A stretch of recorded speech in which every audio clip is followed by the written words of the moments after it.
Cat and Mouse become friends in a small wooden house at the edge of a quiet village.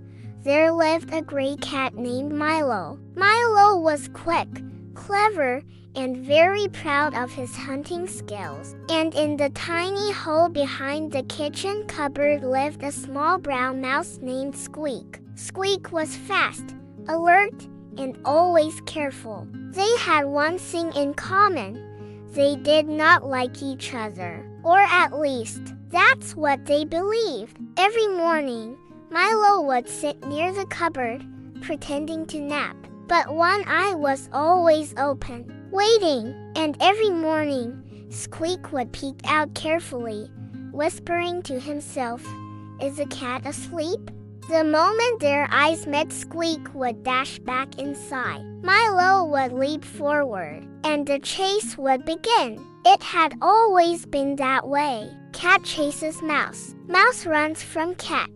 That was the rule. The stormy night on evening, a heavy storm rolled into the village. Thunder cracked loudly. Rain poured like buckets from the sky. The wind shook the house, rattling the windows. Inside the kitchen, water began to drip from the ceiling. Squeak's tiny home behind the cupboard started to flood. Water seeped into his little bit of cotton and paper scraps. "Oh no! Oh no!" Squeak squeaked in panic. He had nowhere to go. If he ran out, the cat would catch him. But if he stayed, the water would rise. Meanwhile, Milo watched the storm from the windowsill. He heard a faint squeaking sound, not the playful kind, the frightened kind. Milo jumped down and walked toward the cupboard. He saw water pooling near the mouse hole. Then he saw something surprising.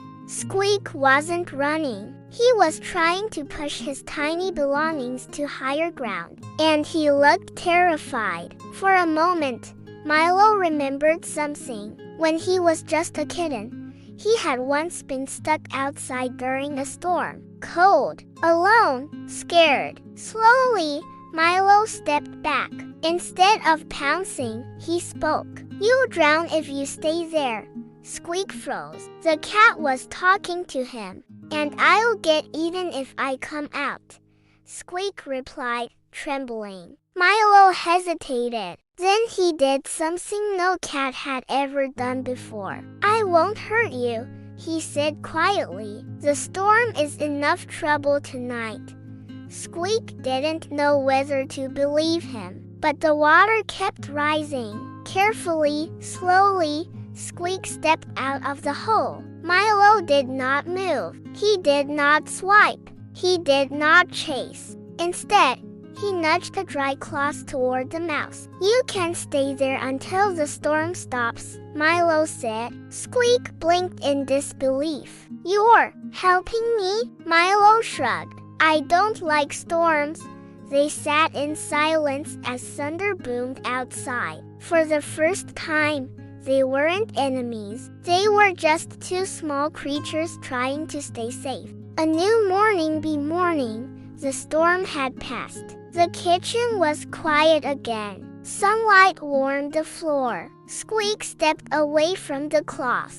"Thank you," he said softly. Milo looked away, pretending it was no big deal. "You snore," Milo muttered. Squeak gasped. "I do not," Milo smirked. For the first time, they both laughed. Something had changed. They didn't become best friends overnight. Milo still liked to stretch dramatically near the cupboard. Squeak still stayed alert, but the chasing stopped. Instead, they talked. They shared crumbs. Sometimes they even watched the sunset through the window together. They learned something important.